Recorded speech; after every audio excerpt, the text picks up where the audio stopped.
Hi friends, ഇന്നത്തെ നമ്മുടെ വിഷയം പ്രസംഗമാണ്. സംസാര വിഷയം പ്രസംഗമാണ്. കഴിഞ്ഞ ദിവസം എനിക്കൊരു പ്രസംഗ മത്സരം കടപ്പൂര് പബ്ലിക് ലൈബ്രറിയിൽ വെച്ചുണ്ടായിരുന്നു.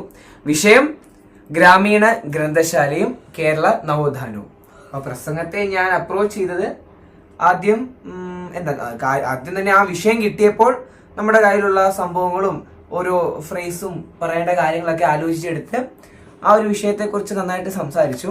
അപ്പൊ അതിനെ അപ്രോച്ച് ചെയ്ത് ആദ്യം എന്തുകൊണ്ടാണ് ആ ഒരു വിഷയം വരാൻ ഇപ്പോഴത്തെ സാഹചര്യത്തിലുള്ള ആ വിഷയത്തിന്റെ പ്രസക്തി എന്താണെന്ന് പറഞ്ഞു. ഗ്രാമീണ ഗ്രന്ഥശാലകൾ, അത് കഴിഞ്ഞ് പറയുന്നത് ഗ്രാമീണ ഗ്രന്ഥശാലകൾ എങ്ങനെയാണ് കേരള നവോത്ഥാനത്തെ സ്വാധീനിച്ചത്, കഴിഞ്ഞ് ഇപ്പോൾ ഗ്രാമീണ ഗ്രന്ഥശാലകൾ നേരിടുന്ന വെല്ലുവിളികൾ അതെങ്ങനെ പരിഹരിക്കാം എന്ന രീതിയിലൊരു കൺക്ലൂഷൻ. ആ പ്രസംഗത്തിൽ അതിനെ കൂടുതൽ മനോഹരമാക്കാനുള്ള പല കോട്ടുകളും കഥകളും ചെറിയ കവിതാ ശകലങ്ങളൊക്കെ ഉപയോഗിച്ച് അങ്ങനെ പ്രസംഗിച്ചു.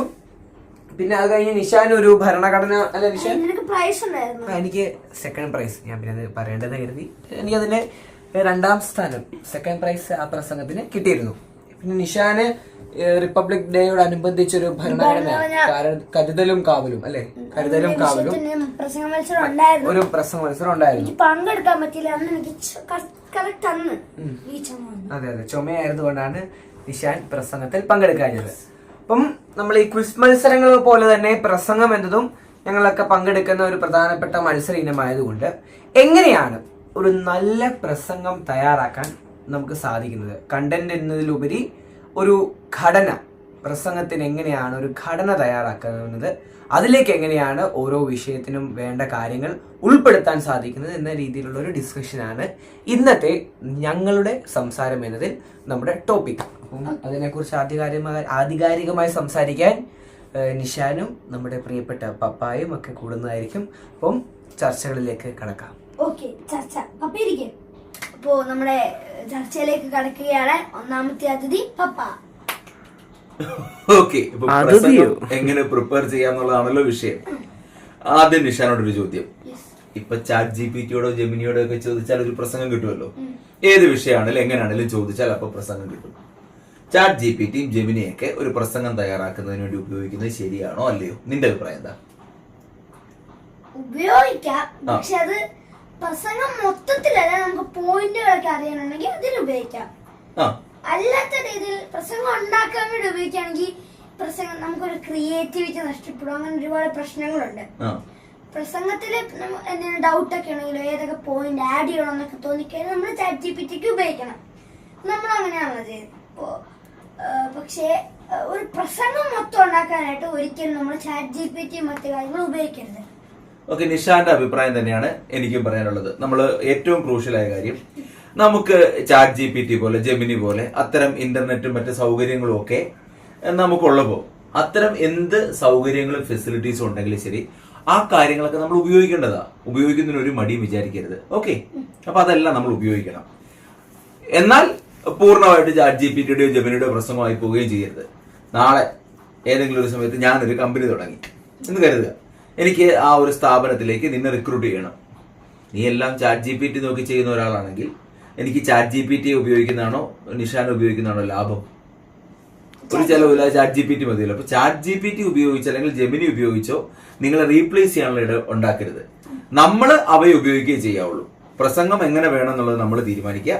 എന്നിട്ട് അതിനുതകുന്ന രസമുള്ള പോയിന്റുകൾ പറഞ്ഞു തരാൻ ചാറ്റ് ജിപിടിയോടും ജെമിനിയോടും ഒക്കെ പറയാം. കാരണം നമ്മൾ പല പുസ്തകങ്ങളൊക്കെ തപ്പി മറ്റു പല കാര്യങ്ങളും അന്വേഷിച്ച് ചെല്ലുന്നതിനേക്കാൾ എളുപ്പത്തിൽ ഇതെല്ലാം സെർച്ച് ചെയ്തെടുക്കാനുള്ള ശേഷി ഈ പറഞ്ഞ ആർട്ടിഫിഷ്യൽ ഇന്റലിജൻസ് ടൂൾസിനുണ്ട്. പിന്നെ അവിടെ നിന്ന് കിട്ടുന്ന എല്ലാ വിവരങ്ങളും ഇപ്പോഴത്തെ സാഹചര്യത്തിൽ ഈ നിമിഷം വരെയുള്ള കണക്കനുസരിച്ച് നമ്മൾ ഒന്നുകൂടി ഫാക്ട് ചെക്ക് ചെയ്തേക്കണം. ശരിയാകണമെന്ന് ഒരു നിർബന്ധവും ഇല്ല. പ്രത്യേകിച്ച് ഈ കോട്ടുകളൊക്കെ കിട്ടുമ്പോൾ പലതും ജവഹർലാൽ നെഹ്റു പറഞ്ഞത് അംബേദ്കറിന് കൊടുക്കാറുണ്ട്, അംബേദ്കർ പറഞ്ഞത് ഐൻസ്റ്റീന് കൊടുക്കാറുണ്ട്. അത്തരം അബദ്ധങ്ങളൊക്കെ ഇപ്പോഴും നിരന്തരം ചാറ്റ് ജിപിടി മാറിപ്പോറുണ്ട്. അപ്പൊ അതൊന്ന് ശ്രദ്ധിക്കണം. അപ്പൊ ഒരു കാര്യം, നമുക്ക് ചാറ്റ് ജിപിടി ഒക്കെ ഉപയോഗിക്കാം. അങ്ങനെ ഉപയോഗിച്ചുകൊണ്ട് എങ്ങനെ ഒരു പ്രസംഗം തയ്യാറാക്കാമെന്നാണ് നമ്മൾ തൽക്കാലം ഡിസ്കസ് ചെയ്യുന്നത്. അതൊക്കെ ഉപയോഗിച്ചിട്ടാണെങ്കിൽ പോലും ഇപ്പം നിഷാന് പ്രസംഗ വിഷയം കിട്ടിയത് ഭരണഘടന കരുതലും കാവലും എന്നുള്ളതായിരുന്നല്ലോ. അപ്പൊ നമുക്ക് ആദ്യം ചെയ്യാവുന്ന അങ്ങനെ ഒരു പ്രസംഗം നമ്മൾ ചാറ്റ് ജിപിടിയോട് സംസാരിക്കുമ്പോൾ തന്നെ റിപ്പബ്ലിക് ദിനവുമായി ബന്ധപ്പെട്ട് ഇന്ത്യയുടെ ഭരണഘടന ചില വെല്ലുവിളികളൊക്കെ നേരിടുന്ന സമയമാണ്. അങ്ങനെ ഒരു സാഹചര്യത്തിൽ ഈ വെല്ലുവിളികളും ഭരണഘടനയുടെ പ്രാധാന്യമൊക്കെ സൂചിപ്പിക്കുന്ന 1 മിനിറ്റിൽ താഴെയുള്ള ഒരു ഇൻട്രോ, ഒരു തുടക്കം എനിക്ക് പറഞ്ഞു തരാമോ എന്ന് ChatGPT ചോദിക്കാം. മനസ്സിലായോ? നമ്മൾ തന്നെ തയ്യാറാക്കുന്ന അതേ മെത്തേഡ് തന്നെ പറയുന്നത്. അതിൻ്റെ കൂടെ പറ്റുമെങ്കിൽ ഭരണഘടനയെക്കുറിച്ചുള്ള വളരെ പ്രസക്തമായ ഏതെങ്കിലും കോട്ടുകൾ ഉണ്ടെങ്കിൽ, ആരെങ്കിലുമൊക്കെ പറഞ്ഞ ചില വാക്യങ്ങളുണ്ടെങ്കിൽ അതും കൂടി ഉൾപ്പെടുത്തുക. സ്വാഭാവികമായിട്ടും ChatGPT നമുക്ക് തരും. അത് അതുപോലെ എടുക്കാതെ നമ്മുടെ ഭാഷ ഉറപ്പായിട്ടും. എങ്ങനെ നമുക്കൊരു പ്രസംഗം തയ്യാറാക്കുമ്പോൾ മാറ്റങ്ങൾ ഉണ്ടാക്കാൻ പറ്റുന്ന എപ്പോഴും ആലോചിക്കുമ്പോൾ നമ്മൾ കാര്യങ്ങൾ ആലോചിക്കണം. ആലോചിച്ച ഉടനെ ഇപ്പൊ നമുക്കൊരു വിഷയം കിട്ടി, കേരളത്തിലെ ഇപ്പൊ ഏറ്റവും കൂടുതൽ ഏജിങ് ആയിട്ടുള്ള നിബി പറഞ്ഞ പോലെ പ്രായം കൂടിയ ആൾക്കാരുള്ള സംസ്ഥാനമായിട്ട് കേരളം മാറിയിരിക്കുക. ഞാനിപ്പോ പറഞ്ഞു നിബി പറഞ്ഞ പോലെ ഉദ്ദേശിച്ചത് ആലോചിക്കണം എന്നുള്ള കാര്യം നീ പറഞ്ഞില്ല, അതിനെ കുറിച്ചാണ് പറഞ്ഞത്. അപ്പം ആലോചിക്കാൻ പോവാണ്. അതുകൊണ്ടൊരു വിഷയം കിട്ടി, കേരളം ദൈവത്തിന്റെ സ്വന്തം നാടെന്നതിന് പകരം കേരളം വയോജനങ്ങളുടെ സ്വന്തം നാടാണോ? ഒരു പ്രസംഗ വിഷയം കിട്ടിയെന്ന് കരുതുക. ചുമ്മാ ഇരുന്ന് ആലോചിച്ചാൽ മാത്രം പെട്ടെന്ന് വെറുതെ ഇരുന്ന് ആലോചിക്കുക. ആലോചിച്ച ഉടനെ സംഭവങ്ങളെല്ലാം ഇങ്ങനെ വരൂ പ്രസംഗത്തിന് പറ്റുന്നത്. ആലോചിക്കണം, നമ്മുടെ ചുറ്റും നടക്കുന്ന കാര്യങ്ങളും ആ വിഷയമായിട്ട് കണക്ട് ചെയ്ത് ആലോചിക്കണം. ആലോചിക്കുമ്പോഴും നമുക്ക് നല്ല പോയിന്റുകളൊക്കെ വരുന്നത് എങ്ങനാ, എപ്പോഴാ? നമുക്ക് ആ വിഷയത്തെ കുറിച്ച് കുറച്ചെങ്കിലുമൊക്കെ ധാരണ ഉണ്ടാകണം, അറിവുണ്ടാകണം. അതെവിടെ നിന്ന് കിട്ടും? വായിക്കണം. യെസ്, വായിക്കണം, കേൾക്കണം, അല്ലേ? കാണണം. ഇപ്പോഴത്തെ കാലത്ത് വായിക്കാന്ന് മാത്രം പറയുന്നതിൽ അർത്ഥമില്ല. കാണണം. ടിവിയില് യൂട്യൂബിലൊക്കെ കാണാം, അത്തരം ഡോക്യുമെന്ററീസ് കാണാം, കേൾക്കാം. ഇഷ്ടംപോലെ പോഡ്കാസ്റ്റുകളും മറ്റ് വീഡിയോസും ഓഡിയോസും എല്ലാം ഉണ്ട്. അതുകൂടാതെ പുസ്തകങ്ങളും ആർട്ടിക്കിളുകളും ലേഖനങ്ങളും ഒക്കെ നമ്മൾ വായിക്കുകയും വേണം. അങ്ങനെയൊക്കെ ഉള്ളതിൽ നിന്ന് അത് നമ്മുടെ ഒരു ജീവിതത്തിന്റെ ഭാഗമായിരിക്കണം. അങ്ങനെ വരുമ്പോൾ അതിൽ നിന്ന് ഏറ്റവും പ്രസക്തമായ പോയിന്റുകൾ എടുക്കാൻ പറ്റും. ഇനി ഇതൊക്കെ കുറവുള്ളവരെ സംബന്ധിച്ചാണ് ChatGPT ഒക്കെ കുറച്ച് കൂടുതലായിട്ട് നമുക്ക് ഉപയോഗിക്കാൻ പറ്റുക. അപ്പൊ വിഷയം ഏത് കിട്ടിയാലും അതിനൊരു സ്ട്രക്ചർ നമ്മൾ ഉണ്ടാക്കുക. ആ സ്ട്രക്ചറിനനുസരിച്ചുള്ള പോയിന്റുകളേ ഉള്ളൂ നമ്മൾ ആർട്ടിഫിഷ്യൽ ഇന്റലിജൻസ് സംവിധാനങ്ങളോടൊക്കെ ചോദിക്കാവുള്ളൂ. ഇപ്പൊ വയോജനങ്ങളുടെ കേസാണെങ്കിൽ എന്തുകൊണ്ടാണ് ആ വിഷയം വരിക? എന്തുകൊണ്ടായിരിക്കും അങ്ങനെ ഒരു വിഷയം വരുന്നത്? കൂടുതലായിട്ടും വയോജനങ്ങളൊക്കെ കേരളത്തിൽ വർദ്ധിക്കുകയാണ്. ഓക്കെ, അപ്പൊ അതൊരു പ്രസക്തമാണല്ലോ. അപ്പൊ നമ്മൾ കേരളത്തെ കുറിച്ചൊന്നും ഭംഗിയായി അവതരിപ്പിച്ച് അതിൽ ആ കേരളം ഇന്ന് വയോജനങ്ങളുടെ എണ്ണം കൂടുന്നു, യുവാക്കളുടെ എണ്ണം കുറയുന്നു, ആ ഒരു സാഹചര്യത്തിൽ വളരെ പ്രസക്തമായ വിഷയമാണെന്ന് പറഞ്ഞ് വേണം അവതരിപ്പിക്കാൻ. അപ്പൊ കേരളത്തെ കുറിച്ച് പറയുമ്പോഴൊക്കെ തന്നെ എപ്പോഴും കേരളം എന്ന സംസ്ഥാനത്തിന്റെ പ്രത്യേകത, നമ്മുടെ കേരള മോഡലും മറ്റ് സാമൂഹ്യ സൂചികകളിൽ കേരളം ഒന്നാമത് നിൽക്കുന്ന കാര്യവും കേരളത്തിന്റെ ഒരുപാട് നേട്ടങ്ങളും ഉണ്ടല്ലോ. അതെ, ഒത്തിരി നേട്ടങ്ങളുണ്ട്. ആ നേട്ടങ്ങളൊക്കെ സൂചിപ്പിച്ചിട്ട് അതിന്റെ കൂടെ എന്നാൽ ഇന്ന് കേരളം നമ്മൾ അപ്രതീക്ഷിതമായി നേരിടുന്ന മറ്റൊരു പ്രധാനപ്പെട്ട പ്രശ്നം എന്ന് പറയാൻ പറ്റില്ല. പലപ്പോഴും ഓർക്കുക, ഒരു പ്രസംഗത്തിലേക്ക് പല ആളുകളും ഇതൊരു വലിയ വിഷയമായിട്ട് അവതരിപ്പിക്കും. നമ്മൾ അതിനെ മറിച്ചൊരു സാധ്യതയായിട്ട് വേണം കാണാൻ. അങ്ങനെയൊക്കെ അവതരിപ്പിക്കുമ്പോൾ നമുക്ക് പ്രസംഗം കുറച്ചുകൂടെ നല്ല ഭംഗിയാക്കാൻ പറ്റും. നിഷാന്റെ വിഷയം ഭരണഘടനയുടെ കരുതലും കാവലും ആയതുകൊണ്ട് നമ്മൾ ഭരണഘടന റിപ്പബ്ലിക് ദിനമാണ്. റിപ്പബ്ലിക് ദിനത്തിൽ ഇന്ത്യ എന്ന് പറയുന്ന രാജ്യം നമുക്ക് അഭിമാനിക്കാവുന്ന ഒരു രാജ്യമല്ലേ? എന്തൊക്കെയാണേലും നമ്മളിവിടെ മറ്റു പല രാഷ്ട്രീയ വിഷയങ്ങളും മറ്റു കാര്യങ്ങളും ഒക്കെ പറയുമ്പോഴും ഇന്ത്യ എന്ന രാജ്യത്തെക്കുറിച്ച് നമുക്ക് അഭിമാനിക്കാവുന്ന ഒരുപാട് കാര്യങ്ങളുണ്ട്. ആ കാര്യങ്ങൾ സെലക്ട് ചെയ്തിട്ട് അതിൽ ഏറ്റവും പ്രസക്തമായ കാര്യങ്ങൾ സൂചിപ്പിച്ചുകൊണ്ട്, എന്നാൽ ഭരണഘടനയ്ക്ക് ചില പ്രശ്നങ്ങളൊക്കെ ഉണ്ട്, ഇപ്പം ചില വെല്ലുവിളികളൊക്കെ ഉണ്ട്, ആ ഒരു സാഹചര്യത്തിലാണ് നമ്മൾ ഈ വിഷയം അവതരിപ്പിക്കുന്നതെന്ന് പറഞ്ഞുകൊണ്ട് ഒരു ഇൻട്രോ ചെയ്യാം. ഓക്കെ, ദെൻ എങ്ങനെയൊക്കെയാണ് ഭരണഘടന നമുക്ക് കാവലും കരുതലുമാകുന്നത്? അതാണ് അടുത്ത ഓരോരോ വിഷയങ്ങളായിട്ട് ഭരണഘടനയുടെ പ്രത്യേകതകൾ പറയുന്നു. എങ്ങനെയൊക്കെയാണ് നമ്മുടെ രാജ്യം, ഇന്ത്യ എന്ന രാജ്യം എന്തൊരു വൈവിധ്യങ്ങളുള്ള രാജ്യമാണ്. ആ വൈവിധ്യങ്ങളുള്ള രാജ്യം വേണേൽ ചിതറിത്തെറിച്ച് പലതായിട്ട് പോകാം. അങ്ങനെയൊന്നും പോകാതെ എങ്ങനെയാണ് നമ്മളെ എല്ലാവരും ഈ ഭരണഘടന കൂട്ടിച്ചേർത്ത് വെച്ചിരിക്കുന്നത്. ഇന്ത്യക്ക് സ്വാതന്ത്ര്യം കിട്ടുമ്പോൾ ഒരു ദരിദ്ര രാഷ്ട്രമായിരുന്നു നമ്മളല്ലേ, അറിയാവുന്ന കാര്യമല്ലേ? അങ്ങനെയുള്ള രാജ്യം നമ്മൾ ഒരുപാട് മുന്നോട്ട് വന്നു. ആ മുന്നോട്ട് വരാനായിട്ട് കാരണമായത് എങ്ങനെയാണ്? ഭരണഘടന എങ്ങനെ? നീ ഇടയ്ക്കിടയ്ക്ക് സമയം നോക്കുന്നത്? ഓ റൈറ്റ്, ക്ലൂ തന്നതല്ലേ?